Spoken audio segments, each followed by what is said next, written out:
As we said, the U.S. Olympic Committee announced just a few hours ago that kayaker Cliff Meidl has been given the honor of carrying the American flag at tomorrow night's opening ceremony here at Stadium Australia. While many of the athletes you'll meet over the next couple of weeks have inspiring stories, the saga of Cliff Meidl is truly amazing.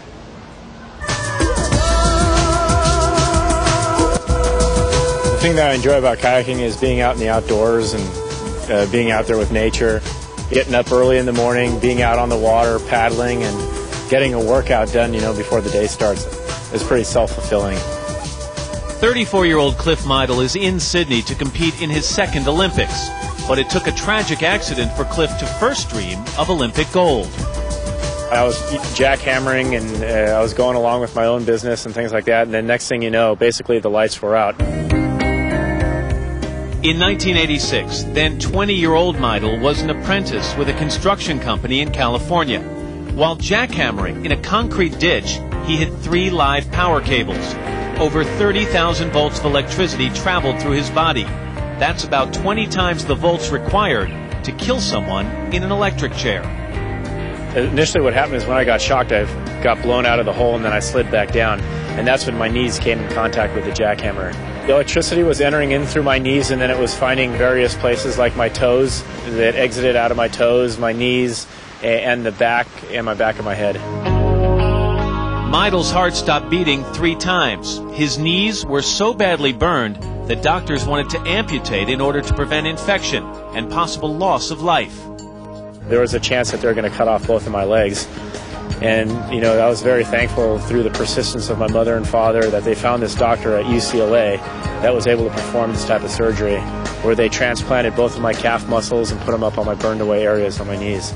Meidl's parents found Dr. Malcolm Lesavoy, a plastic and reconstructive surgeon. Basically, the whole concept was to debride and remove all of the dead burned tissue of his knees, then to save the legs so they did not have to be amputated. We were able to cover these areas with these muscle flaps from his own leg. It was only through his tremendous effort that he was able to really get function of bending and extending his knees. After 10 surgeries, Meidl began a long and difficult rehabilitation process. He spent 3 months in the hospital and 2.5 years on crutches. He learned to walk again, but still has limited use of his legs. When I walk, my knees are very unstable. So, I have a limp, and you can tell that I'm coming from a distance. But, I try to make the best of it. Meidl has always enjoyed sports, and he was determined not to let his accident prevent him from competing. As part of his rehabilitation, he tried outrigger canoeing, a sport that requires mainly upper body strength. Then in 1992, he started kayaking. Only 4 years later, he was good enough to compete in the 1996 Olympics in Atlanta. My experience at the Olympics was pretty great. I was very happy to be there and racing and everything. I was honored to race for the United States. In Atlanta, Meidl's kayak didn't make it through the semifinals, but he has high hopes at this Olympics.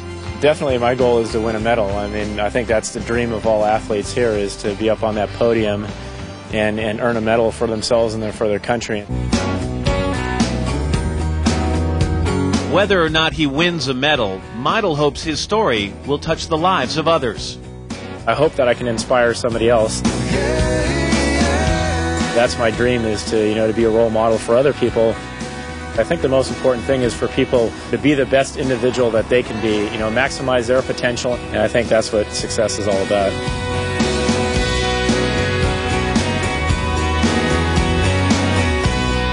And you can see Cliff Meidl and the entire American team in the opening ceremony tomorrow night at 7:30, 6:30 Central Time, right here on NBC.